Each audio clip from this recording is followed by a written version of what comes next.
Yeah. Stupid. Oh, God. You ready? Ready to go. All right.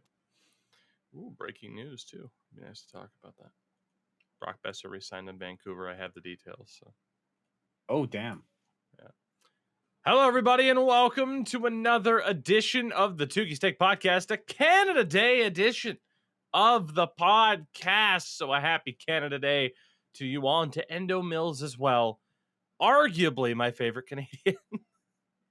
Yeah, I look at a little bit. Speaking of Canada Day, I should have having a little technical difficulties here today. So right before we went to go live, my camera, my HDMI cable just like broke, and it's one of those micro USB ones.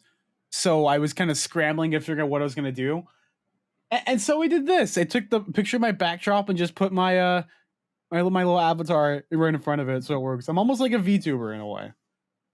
For those of you not watching on the video side of things, again, just search for the Tougie Steak Podcast on YouTube. You'll find it. You never know what you're going to get on the video portion of this. Now, I called Endo my perhaps favorite Canadian because of a viewer question that we're going to be able to get to. But before we get to those, as always, we need to point out that this podcast is brought to you by our friends at Manscaped. You can use code Tougie at checkout for 20% off your order and to get free worldwide shipping as well. Unbelievable deal that Manscaped provides. So we always say head to toe, they got you covered. The number one resource, the number one outlet when it comes to male grooming and in general, just grooming. It's, Pride Month may be over, but at the end of the day, it doesn't matter who you are, how you identify. Manscaped's got you covered. Go to get checkout 20% off your order and free worldwide shipping. As we get to this potential speed run episode, a near speed run episode of the podcast. Endo, I don't know what the weather's like in Toronto. I am dying. It is the hottest day of the year so far here, and I am not having a good time. Neither is Endo. He has officially died from the heat. There we go. Yeah. Endo Mills. Sorry. I hit the mute button on my mic. My bad. Like over here it's 26 Celsius. Over here it's like 79 Fahrenheit. So it's not too bad. I mean, like Toronto is only like kind of good enough for like 35 and above. It's like, yeah, that's too much. But I just turned off all my fans and stuff, and I'm already cooking inside my room. I mean, it doesn't help that like right next to me, to the blinds behind me, is just complete sun. So no matter what I do, I'm just blasted by the sun. So that's good. Yeah. Of course, anytime we get into complaining about temperature, people from California or Arizona will be like, yeah, well, it was like the surface temperature of the sun's got nothing on how hot it was here. And it's like, we don't care. It's all relative to where you live and what you're used to. Regardless, Not only is it Canada Day, it's also Bobby Bonilla Day in baseball, but more importantly, it's Rick DiPietro Day as well. Oh, yeah. Yes. People love to be like, oh, yeah, July 1st, Bobby Bonilla Day. No, it is Rick DiPietro Day in this household as he continues to get paid $1.5 million every year until 2029. Happy Rick DiPietro Day, everybody. Ricky D. Love it. Oh, God. It's absolutely incredible that happened, but it's a beautiful, beautiful thing.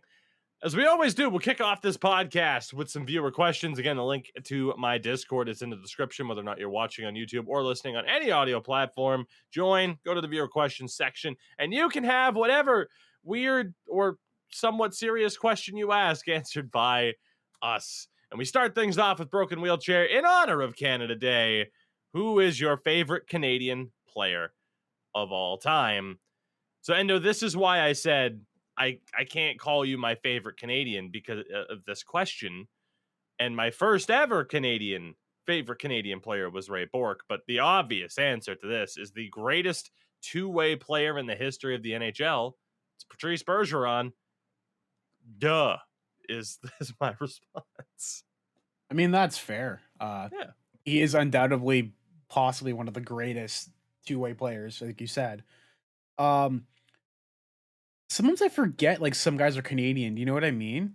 Like, you're like, oh, this guy, oh, he's Canadian? Oh, snap. Like, I keep thinking that Max Pacioretty's Canadian, he's with the Habs, but he's actually American.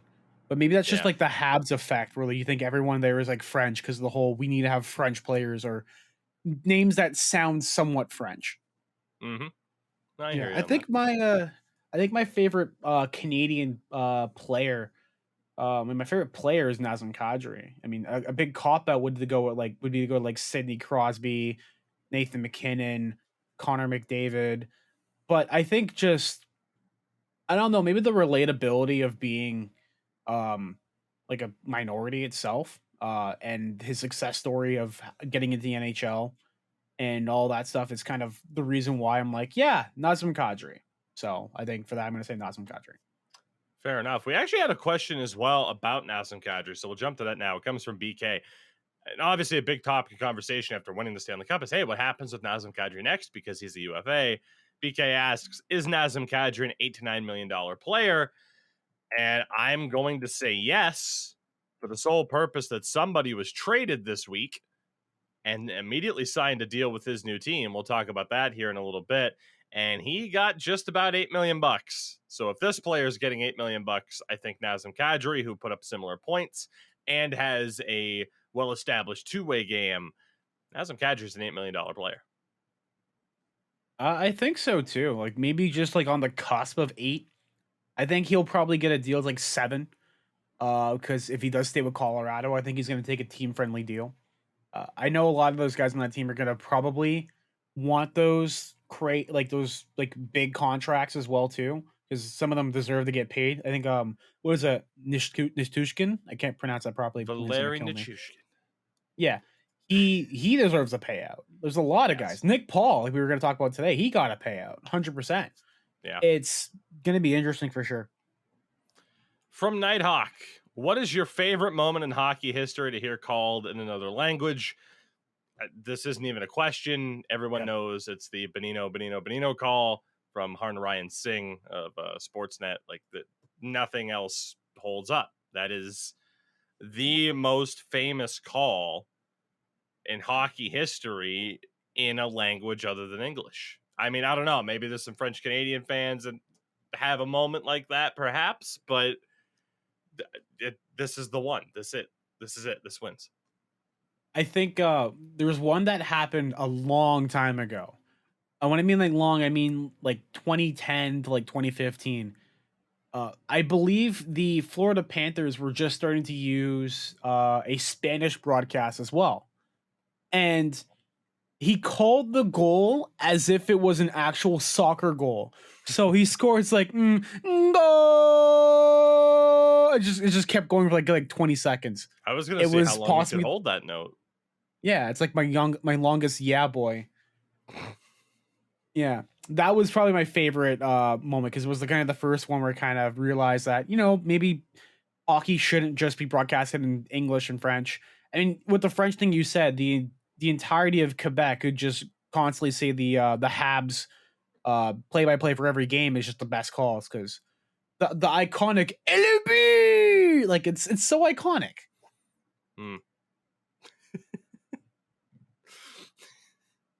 That was beautiful. I don't know. It just caught me off guard. We go to some non-hockey questions for the moment. You're going to have to type that out for me. So, as you want it with caps and all, that might be the episode title.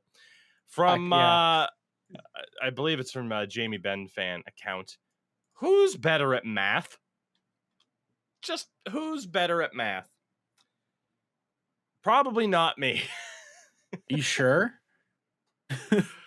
I mean, the correct answer is Sin. Sin's yeah. But he's not here to prove it.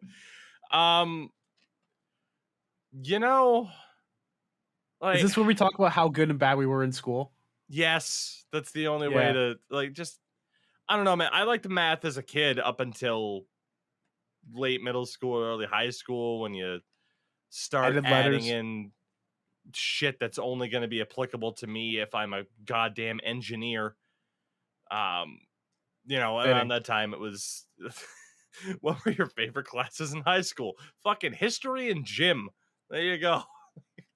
You know what? Honestly, goddamn. I didn't really figure out what I wanted to do, like in terms of everything. And this is getting really personal. Damn. But like for school, I kind of like flunked all the way from grade 9 would be like your like what is it, junior, no, your Freshman sophomore, year, at freshman least in year. the US, yeah. So from freshman all the way until junior year, no, freshman till senior year, I just kind of like didn't really give a shit in school. It was about Mm, halfway through my junior year that I transferred to a new school that I just kind of went, I'm gonna take this shit kind of seriously. Because like all throughout my schooling in the beginning, I just kind of just like, you know what? I don't care. I really mm. don't really care. I averaged maybe like 50 to 60, like because I just didn't really give a shit. And then it wasn't until I transferred that I kind of like realized, oh shit, I'm actually kind of smart. Oh damn. And then I went to like a 75 like average. I also was a college dropout, so it doesn't really help on my case at all. So, but listen, to my defense, we Mhm. had a lockout that year. We had a teacher strike, and they gave us all our workload right at the beginning. And then when we got back from the strike, they said, "Oh, there's more work," and I'm like, "Yeah, fuck this," and I just left. Fair enough. Worst 3,000 I ever spent. From the legendary Scoopy Noopers, what is your favorite book, and which book have you read multiple times? I love how we're talking about enough Mills just be like, I don't give a fuck about school. And what was your favorite book to read? Um, was it Garfield Treasury #6 in French? Trésor Beautiful. Garfield. No, my Never actual mind. favorite book. That's the episode title. Trésor Garfield. Oh My man. God. We'll get more French listeners that way if I speak more French. There you go. There you go, and they'll yell at me for being a stupid Leaf fan. But Mhm. I think my favorite book as a kid I kept reading through was Artemis Fowl. Fair enough. Never read it. Yeah, have you heard of it? Yes. Okay, yes. Disney ruined that fucking franchise with that movie. Holy shit! But yeah, that was my favorite book. Fair enough. I don't know if I have a favorite book necessarily because I haven't read fiction in a long time. Like after middle school, I don't know, for some reason my interest in fiction just dropped, and I to this point I have gotten back into reading over the last couple months. It's been nice, but Nice. I mainly read biographies or autobiographies. Um Literally right before I went to Finland, I picked up Sean Thornton's new book. So I just started reading that, and that's pretty solid. But yeah, that's pretty much what I'm interested in is a lot of nonfiction. So it's tough to say like, hey, what's your favorite nonfiction book?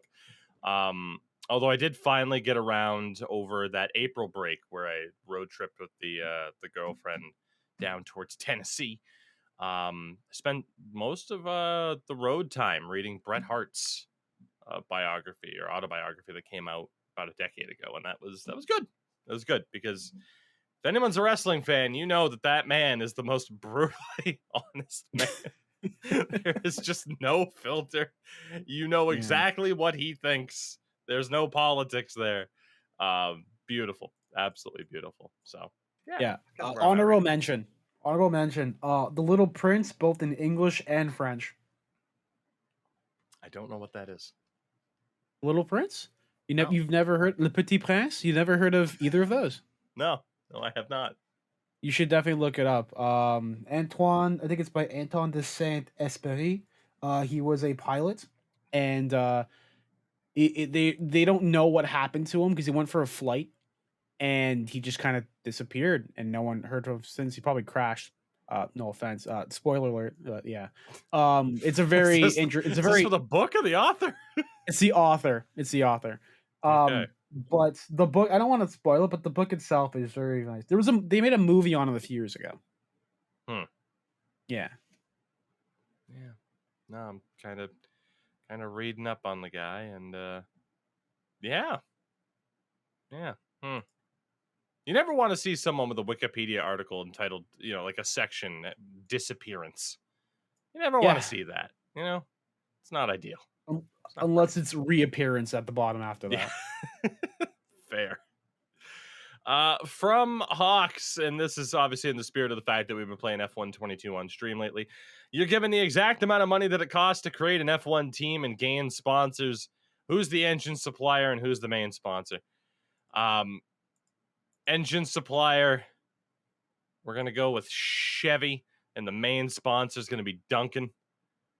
Not Dunkin' Donuts anymore, but just Dunkin'. And that way I will have my entire region of New England rally around me as we finish in dead last in every race. Kind of like what's going on with you right now with your F1 series. Oh God, don't get me started on that. It's rough. Shots fired. Oh rough yeah. Scenes.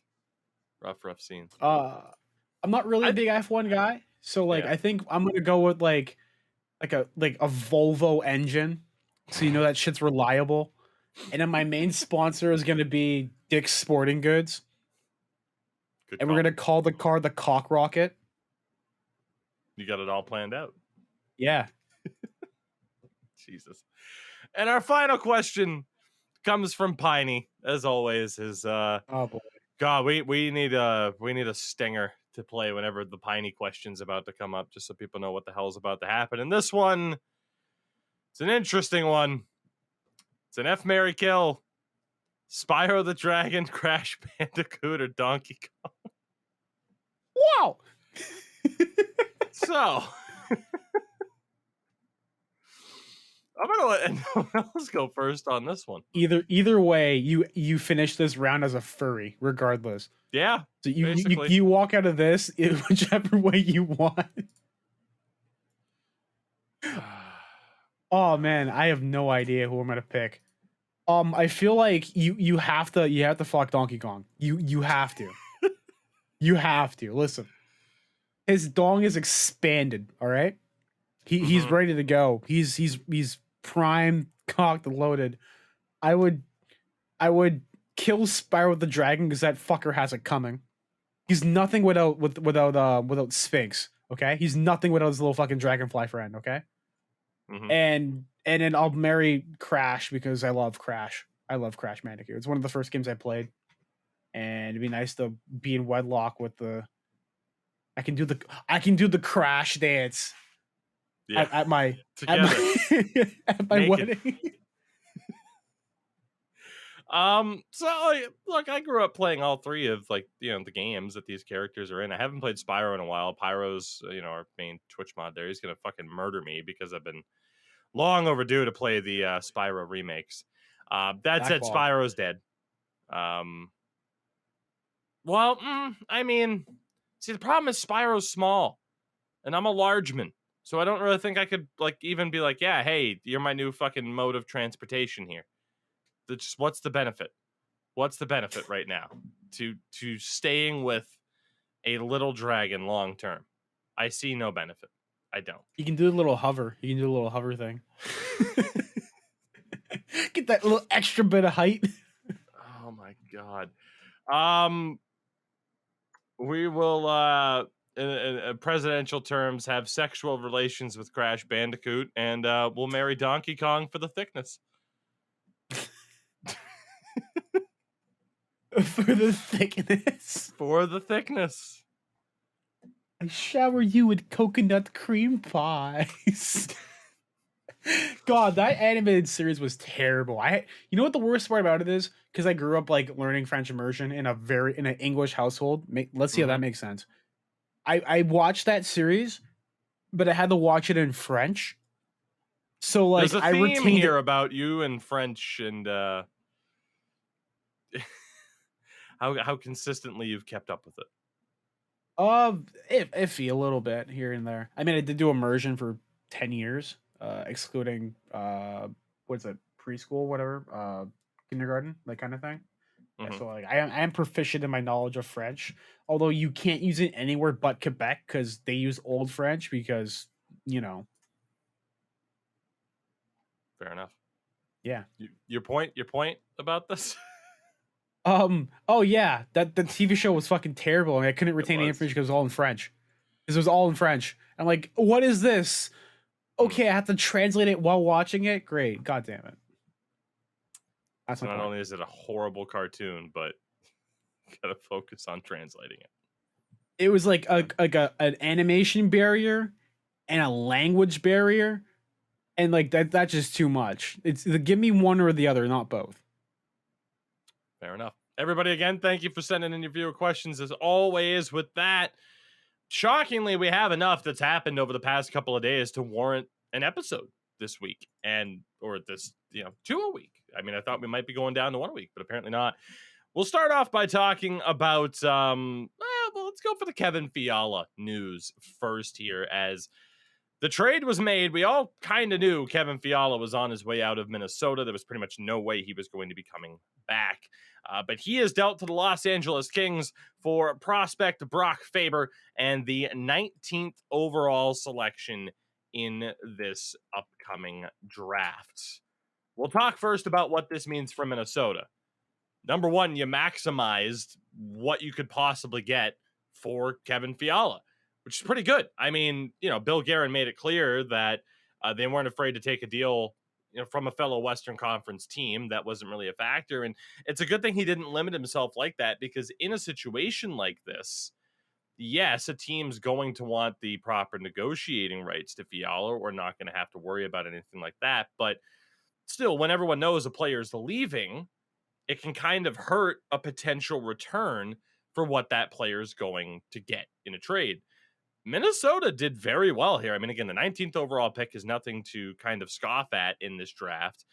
And Brock Faber, he was the 45th overall pick back in 2020. He is a Minnesota guy. Born in Minnesota, playing for the University of Minnesota. He'll be the captain of the team in this upcoming season. Technically played 4 games as well at the Olympics. Wow, it's insane that it was this past winter. God, that feels like 16 years ago. Jesus. And very highly touted is Brock Faber as a defender. People always mention his pretty high level skating for someone who's not even going to turn 20 years old until this August. Very high expectations for him to be, at the very least, a solid second pair kind of guy. Now, you don't know if that's going to work out, but I mean, for Brock Faber, what's the dream situation? Again, you're from Minnesota, you're playing for the University of Minnesota, and now the Minnesota Wild have your signing rights. That's perfect. And the Wild do get another, fairly strong defensive prospect. Not that they lacked, some solid defensive prospects in general. They picked up Kalen Addison, of course, from the Pittsburgh Penguins not all that long ago. They have everyone's favorite Fedor Gurdjieff is still there.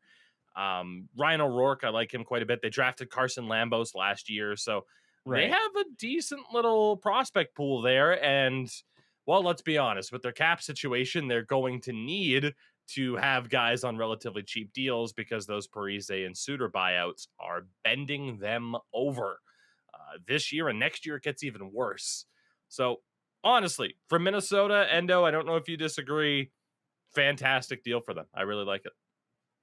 Yeah, I think this is a good trade, a good move as well. I always said that a team should have some sort of local talent. I mean, then that goes to the whole debate of Quebec and forcing them to have like a Canadian player, like a French Canadian guy on the team.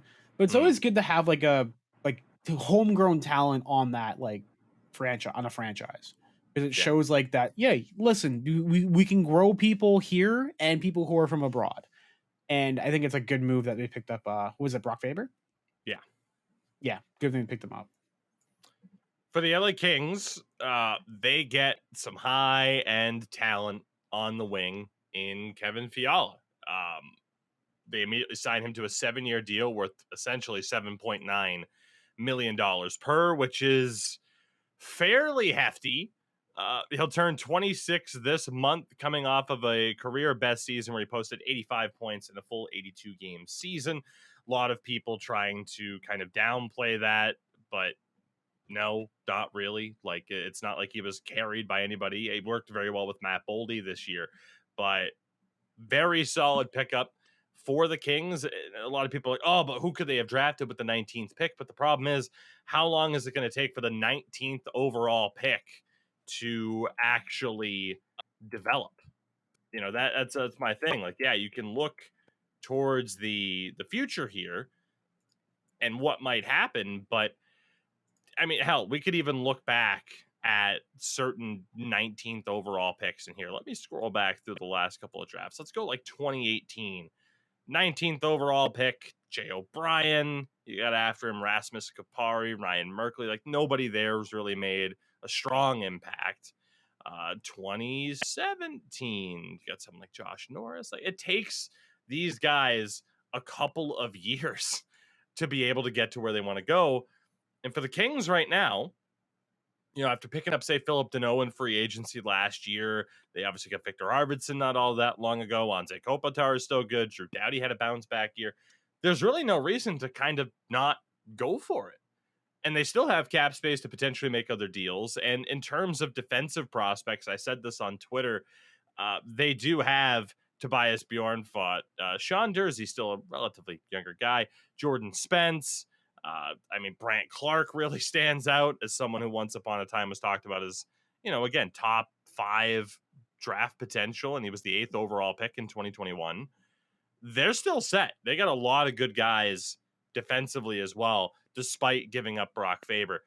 I view this trade as the instant read as a win-win for both sides. Time will tell who it works out for, if it does work out for one side, more so than the other. But yeah, is it a bit of a pricey contract? Sure, LA can afford to do it.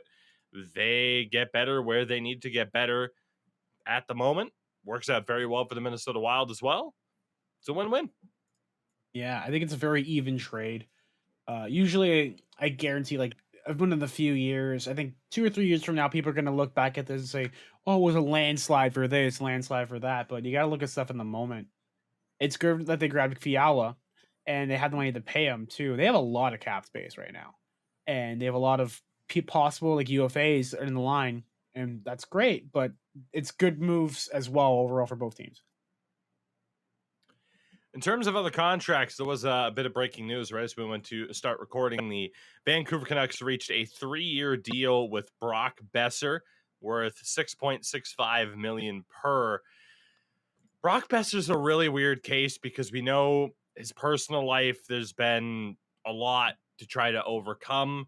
And certainly, his standard of play took a pretty big dip this year. So you're hoping, as a Canucks fan, for the best, and that Boeser is able to kind of bounce back. Time will tell. 6.7 is a little bit pricey for what his standard of play has been, not just this past year, but even kind of at his best over the past 3 years. I don't know, 6.7's a bit much, but at the very least, it is only a 3-year deal, and they didn't give him an incredibly long amount of term. But he is, 25, 26, still has maybe the best head of hair in the game. But I don't know. I'm hoping for Canucks fans. I don't actively root against the Vancouver Canucks.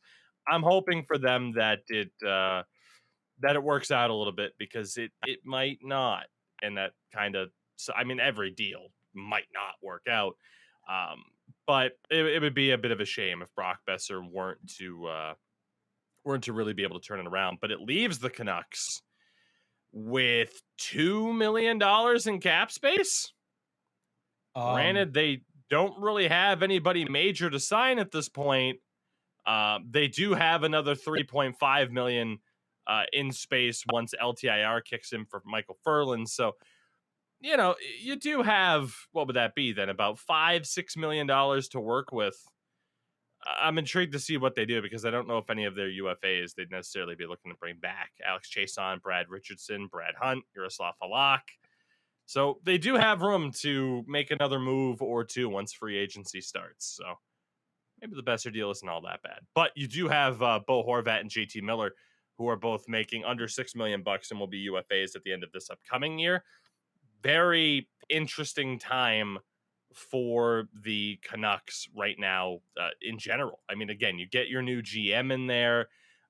They kept Bruce Boudreau. They made other changes to the front office staff that I know some Canucks fans are worried about. Like, they brought in Jim Rutherford. Mike Yeo was named as an assistant today. And now former Chicago Blackhawks head coach Jeremy Colleton is the new head coach in Abbotsford. So they are completely changing the face of that front office. Yeah, they're changing up completely. Just a question: what happened to Ferland? I think it was concussions. He hasn't played in like 2 years. If I'm not Ooh. mistaken, it was just injuries because he just turned 30 this year. Like, he's a young guy. Mm-hmm. But to look up here, as a free agent from the Hurricanes, Ferland signed with the Vancouver Canucks. 3 separate instances during the season, Ferland was forced to leave a game due to recurring concussion symptoms. He missed the entirety of the 2020-2021 season due to lingering concussion issues and stated, "No, I don't think I'll play professionally ever again." And of course, he did miss this last season as well. So, yeah, just super unfortunate concussion issues for a young guy that will see his career cut short. He hasn't played a full season since 2018-2019. Yeah, that's unfortunate. And even then, that wasn't a full season, actually. I don't know if that was the season that was shortened down to about 71 games. But yeah, that's rough, man. That sucks. Definitely. Other contract stuff, because hey, why not? We're already here. Let's talk about some of it. Nick Paul signs for 7 years at $3.15 million per to stay in Tampa. He has a no trade clause as well for the first 4 years of the deal. So obviously gets the term to drive down the money that he would get in return. Endo, your thoughts on this? Because it, as well, like the rumors were out there about them trying to move Ryan McDonagh, which, I raised the question about McDonagh on Twitter. Is just like, okay, how does that deal go? Because to me, Ryan McDonagh is still a very good player, but does a team ask for more back and knowing that they'd help Tampa out if Tampa's trying to move McDonagh? Because the only reason you move Ryan McDonagh is because of the cap space. So I don't know. I kind of view this in the same way of like, okay, you're keeping Nick Paul. What other pieces have to fall into place? Like, do you end up moving McDonagh? Or do you move Alex Killorn a year early before his deal is up? Tampa, we said, was in a very interesting spot, and literally within 2 days, they're already making crazy moves, and signing Nick Paul was their first move. Yeah, this is going to be a tricky offseason too. For the Lightning, Nick Paul getting paid like that 3.1, was it 3.15 for 7 years?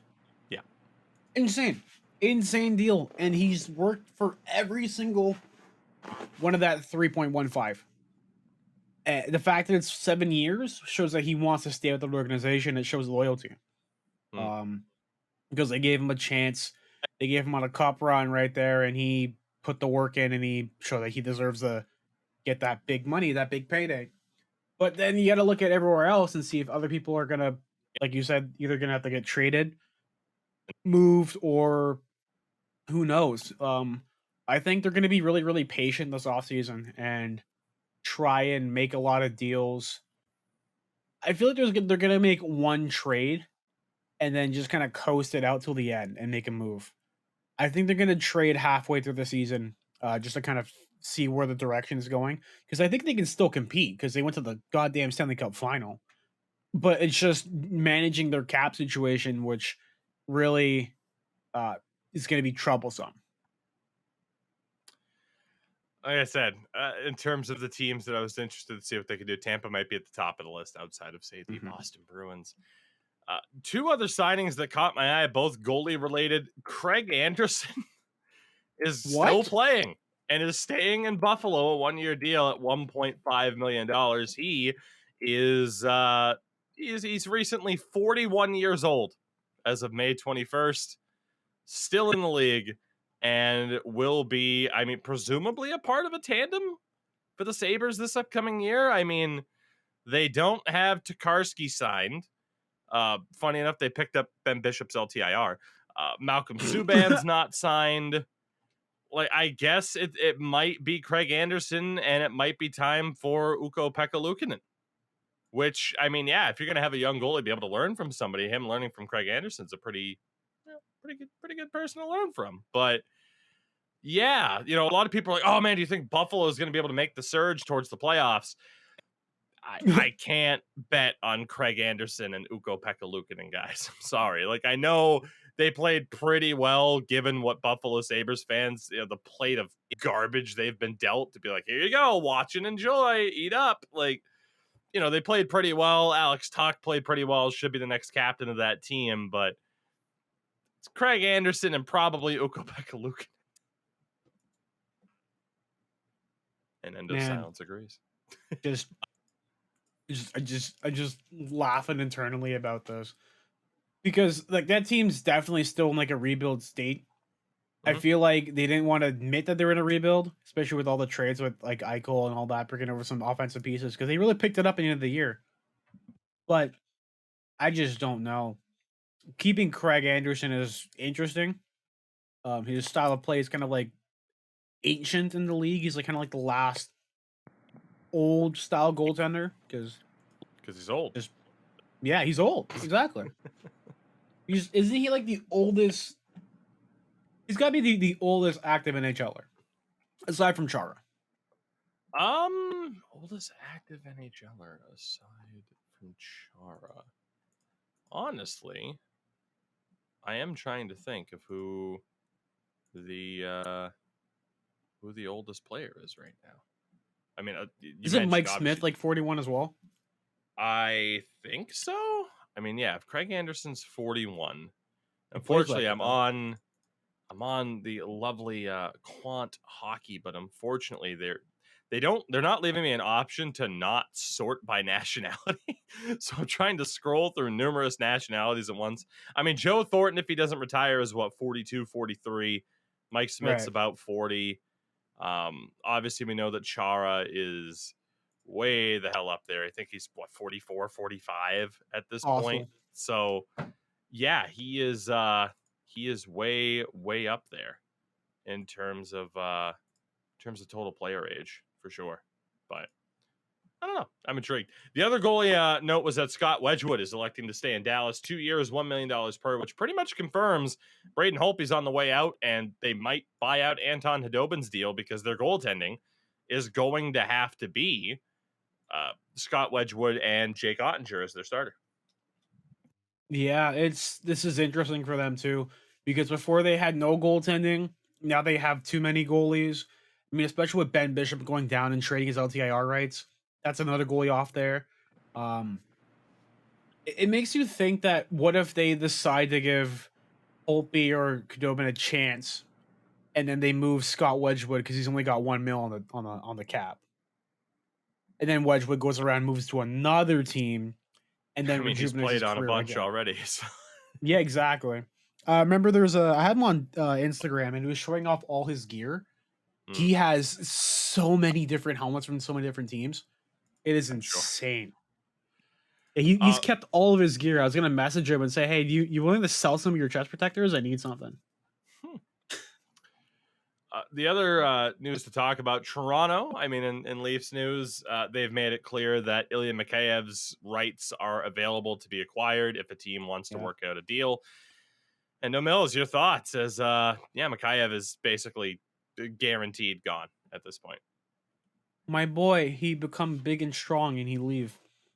Toronto has become, as of late, the hotbed for European talent to come through, do very well, and then go somewhere else and get paid. Yeah. What? Ozaganov? Fuck, man. He was good, but he was just not used properly. Zaitsev. Let me see. Now Ilya Mikheyev.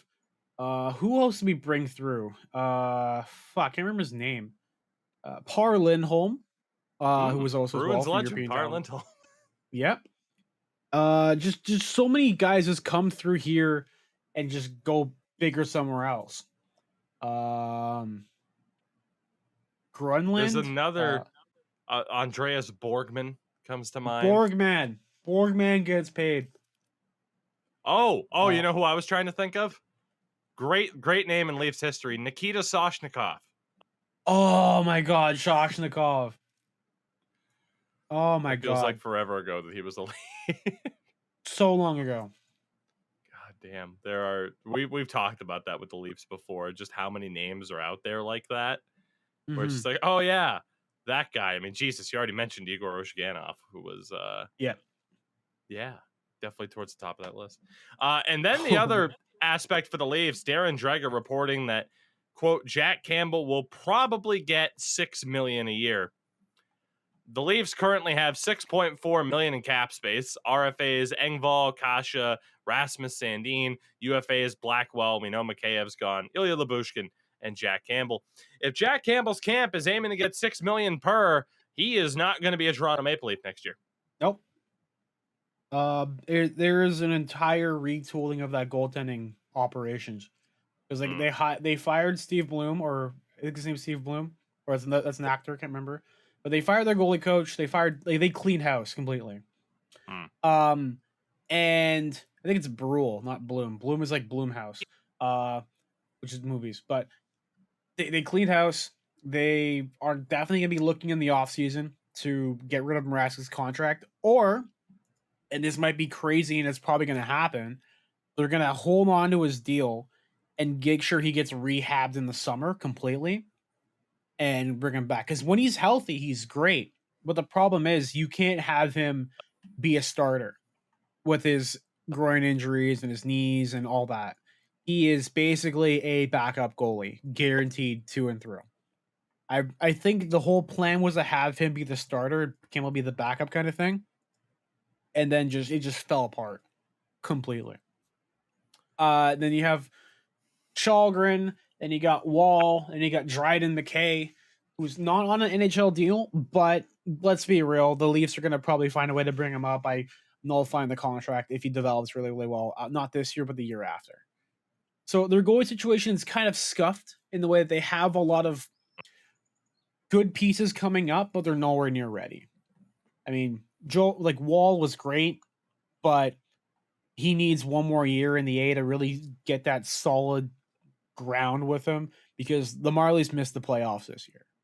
And it wasn't on goaltending. It was on, believe it or not, it was on the defense within that organization. I don't know why, but as of late, since a lot of talent's been getting called up and moved around in the defensive end, it went from the Marlies having the best defensive core in the league in the AHL to like kind of having a mid to like low tier kind of system. And it's going to be a little bit, because I think they need to get more prospects in there. They've been going the route with getting a lot of draft picks as well too. But yeah, I don't know what's going to happen with the Leafs. I think if they do pay Campbell, there's going to be a lot of offseason trades with Cap, maybe picking up some guys off LTIR. I can see them. How much is Bishop getting paid? I mean, he's on LTIR, but it was God.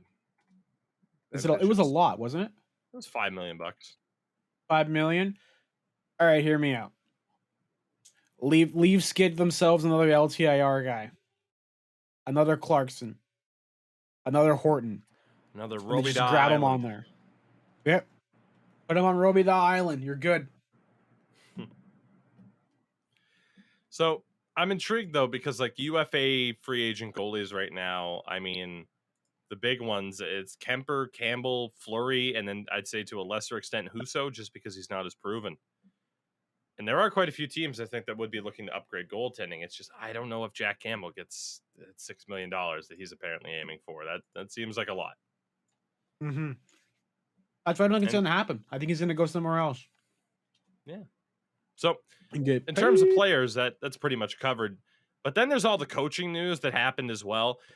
First and foremost, and I will apologize early for the pronunciation here, but the Washington Capitals hired Emily Engelnatsky, Natzke, or Z, whatever you prefer. But she becomes the first woman to work full-time on an NHL coaching staff after being hired by the Caps as a video coordinator. She spent the last 2 seasons as the video coach for the AHL's Hershey Bears, the Caps affiliate there. So congratulations there are in order. And again, progress is being made where the right people, regardless of gender or how they identify, are being put in positions to help these teams win. It's all people ask for. So there you go, Washington. Good stuff. And then coaching news from there. We'll start off with the big one. The Boston Bruins have their new head coach. He is the 29th head coach in team history. David Quinn. No, it's not. It's not David Quinn. It's Jim Montgomery. Now, I said earlier this week, if David Quinn was hired, I'd have no confidence whatsoever. I have a little bit more confidence in Jim Montgomery, not as much as I would have had they just kept fucking Bruce Cassidy, because I don't view him as the problem, or like, oh, he was losing the locker room as the problem. Half that locker room's worth losing because Don Sweeney sucks at building hockey teams. But Bang. Jim Montgomery, he just turned 53 literally yesterday. The day after his 53rd birthday, he gets named as the head coach of the Boston Bruins. He has a really interesting history because he was an NHL player for, I think, like 15 years or something like that. 12, maybe 12 or 13 years, something like that. But, NHL player, kind of a journeyman, bounced around between a couple of different teams. Went to the University of Maine, the Black Bears. He was a part of he was actually a captain. Dude, this stat line for Jim Montgomery, though, like, granted, the NCAA scoring was a little bit different back in the day. This dude put up 95 points in 45 games on the 92-93 UMaine Black Bears squad.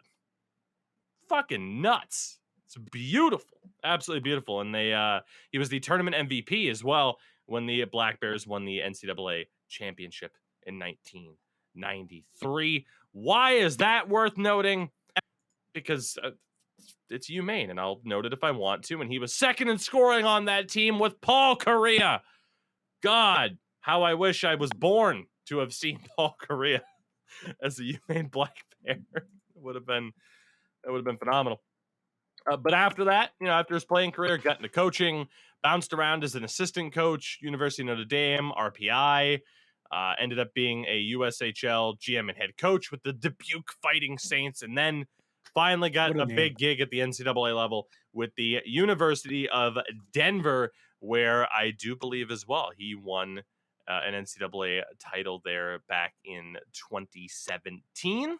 So kind of similar to David Quinn, had the NCAA pedigree, but the difference here, David Quinn got 3 full seasons with the New York Rangers. Jim Montgomery got 1 full year with the Dallas Stars. That was in 2018-19, where they hadn't made the playoffs, I think, in like 3 seasons or so, but they did make the playoffs in this season, made it to the second round before falling. And then the next year was the year where he didn't finish out the season. Rick Bowness took over, and of course that was also the the really first kind of COVID year, and they made it all the way to the Cup final. But he was let go, as is pretty well noted. He was let go for what was at the time quoted as a behavior. Why can't I say the word behavioral? There we go. Jesus. He had an alcohol issue that they wanted him to talk about, and he eventually did, as opposed to them just being like, yeah, he can't stop drinking. So it was really weird that he, just out of seemingly nowhere was let go. But again, eventually talked about how he went to rehab, got things kind of back under control, ends up signing with the St. Louis Blues as an assistant coach. Didn't come back in time to win the Stanley Cup. Obviously, it was with Dallas the year the Blues won the Cup, but he's been with St. Louis for the past 2 years, and now he is getting another kick at the can as a head coach, the NHL level, with the Boston Bruins. Now, like I said, any criticisms I had of David Quinn, it's nothing personal. I don't hate the guy. But like I said, for the Bruins, you always kind of frame yourself similar to the Leafs, no matter what struggles you might be undergoing. We're a big team. We're one of the best teams. And to me, for the Bruins to go after someone like David Quinn, that doesn't line up with the narrative that you're putting out there.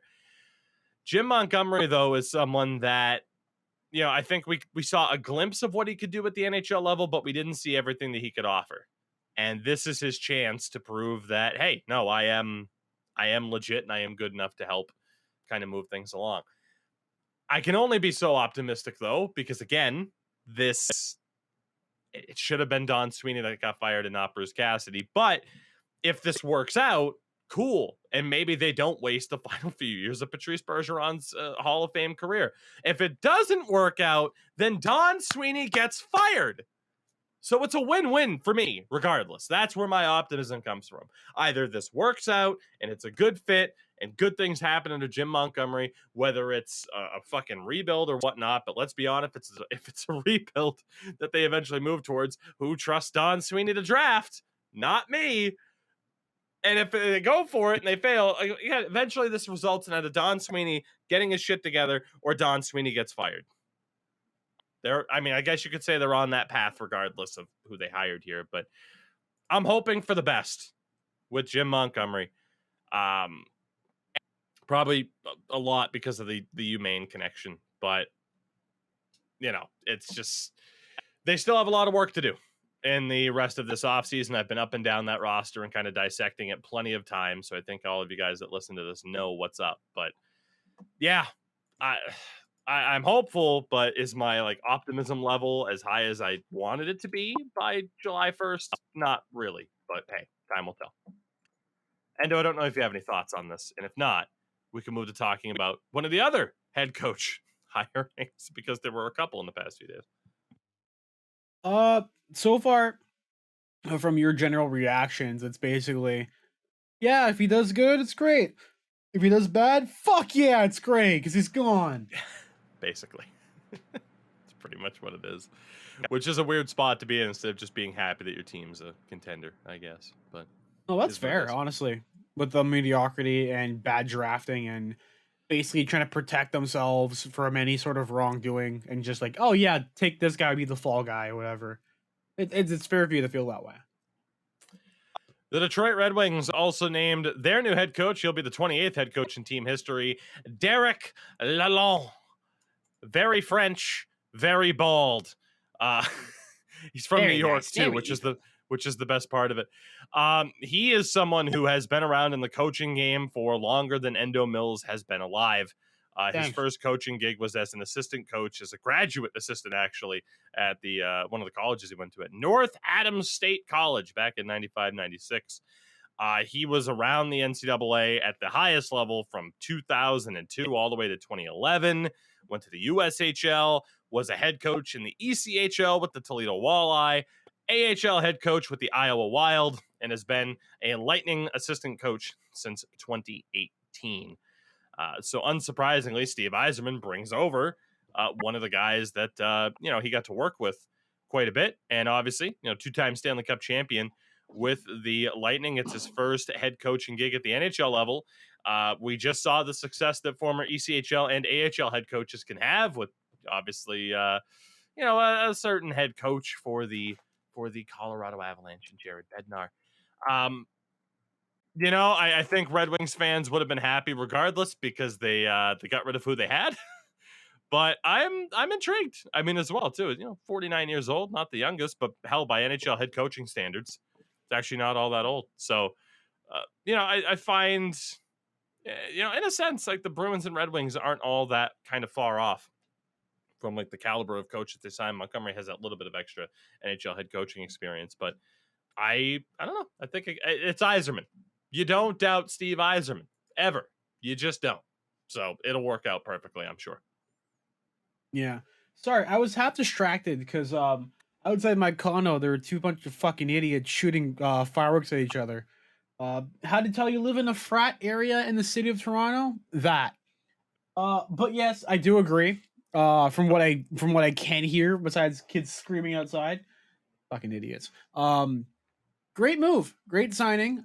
Steve Yzerman, don't doubt him whatsoever. The fact that he's bringing over a guy who essentially has 2 cups in that cup run with the Tampa Bay Lightning, because he said he was with them since 2018, right? Yeah. So that's good knowledge right there as well to lead a team. He's seen how John Cooper leads his squad, and he can probably rub that off on them as well.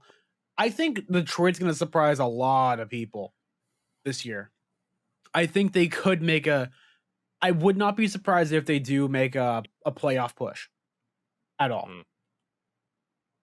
Yeah, I mean, I view it to be potentially more likely than Buffalo at this stage. I still don't know if any of the teams that missed out in the Atlantic will be able to take that jump up.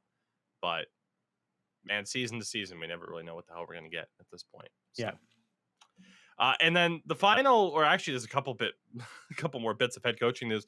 The Jets, we know that they fell short on getting Barry Trotz. And now it looks like their head coach is going to be the previously mentioned Rick Boeser. It's not 100% confirmed. Boeser, 67 years old. Stars fans were more than happy to see him go.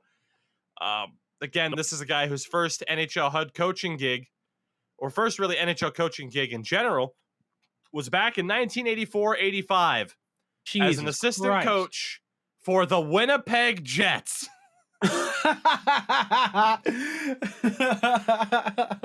man. How do you let that happen? Oh, my God. Like, dude, it's just, I don't know. Like, I'm very surprised. Like, Rick Boeser seems to be a great player coach.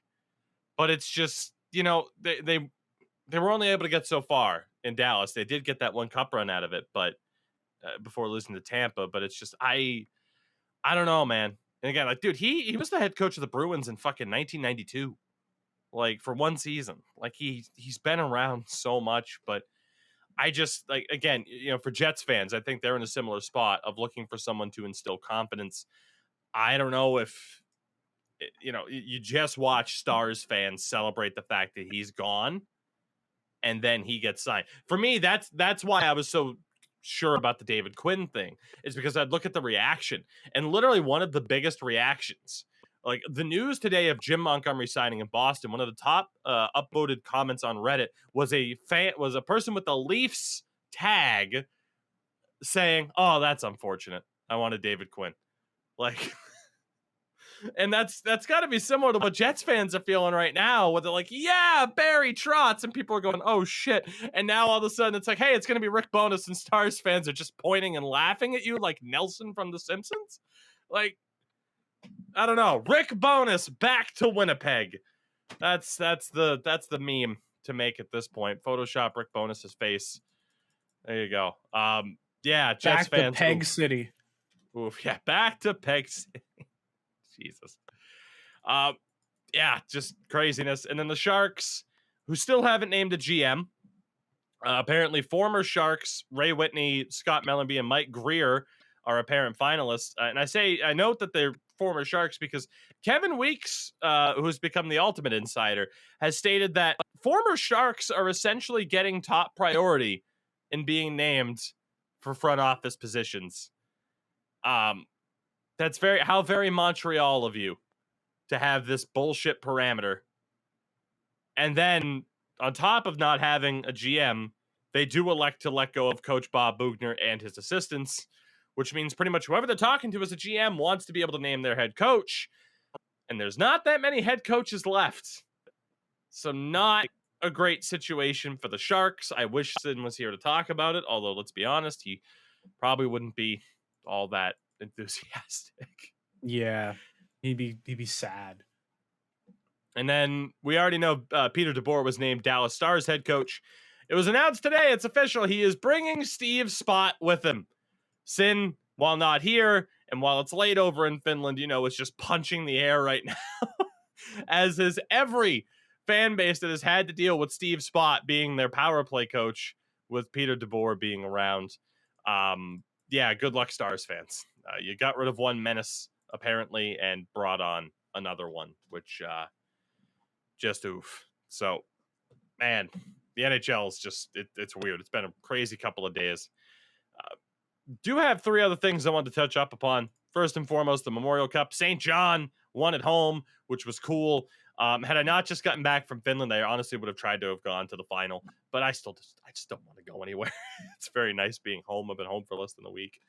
Pavel Datsyuk is apparently planning to announce his retirement. Future Hall of Famer confirmed. I mean, Endo, we don't have to sit here and wax poetic about Pavel Datsyuk of all things. Like, I mean, number one is he's going to turn 44 this month, so it's not really surprising that he's going to look to retire. But you can go on Elite Prospects and it has career highlights in terms of trophies. Just go ahead and look at that. Go ahead and look at that. He's got the cups. He's got Olympic gold.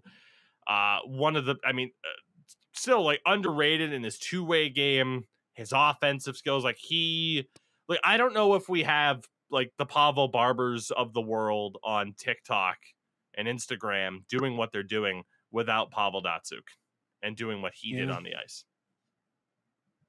Not at all. I think it's funny how you mentioned Pavel Barber because his name isn't even actually fucking Pavel. You know that, right? You just kind of expose Pavel Barber right here, right now on the podcast. I was like, his name isn't like Pavel. Everyone thought his name was legit Pavel. Yes. Yeah. It's like Brandon Barber. It is, yeah. Yeah. And yeah. I think like he wouldn't have his name at all. Well, considering where Pavel that I was going to combine the two together. Datsyuk, Pavel Barber Datsyuk. Yeah. Considering where he was drafted too, in terms of where he came from, he was essentially again another like out of nowhere kind of pick. Mm-hmm. And this is back when like the NHL still had like fucking 8-9 rounds, I believe, too. Like sixth round, 171st overall. Yep. Like there was no scouts on him whatsoever. The fact that they let him slide that deep into it is nuts. Yeah, I mean, in the year he was drafted, 22 Russian players were selected in general.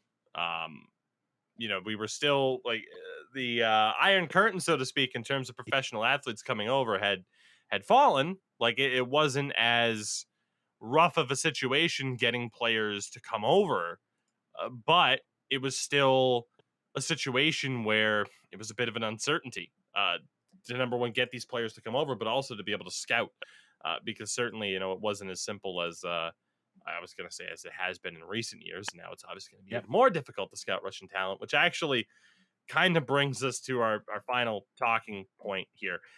And that was just Russian prospects in general.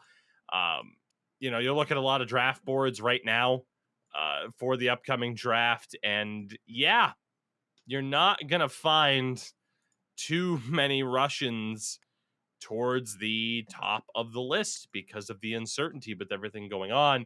And as it is, people who have already been drafted, this was from Max Sedin of the Financial Times saying this: Russian national hockey team goaltender Ivan Fedotov said he wanted to leave CSKA Moscow, the Army team, and play for the Philadelphia Flyers.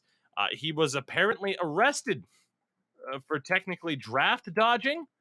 CSKA players are technically in the military, and he's kind of been reprimanded for this. The Flyers actually have him signed. He was a 7th round pick back in 2015. He's going to turn 26 this fall. There is a serious chance. You hear a story like that, and you look at the kind of draft boards that are out there. And for example, I can take a look at, say, like Elite Prospects, they have their consolidated ratings where they aggregate a lot of rankings. Jesus Christ! What? Sorry, hold on a second. Endo Mills is dying. I'll continue my point. There's a lot of people. God. Are you okay?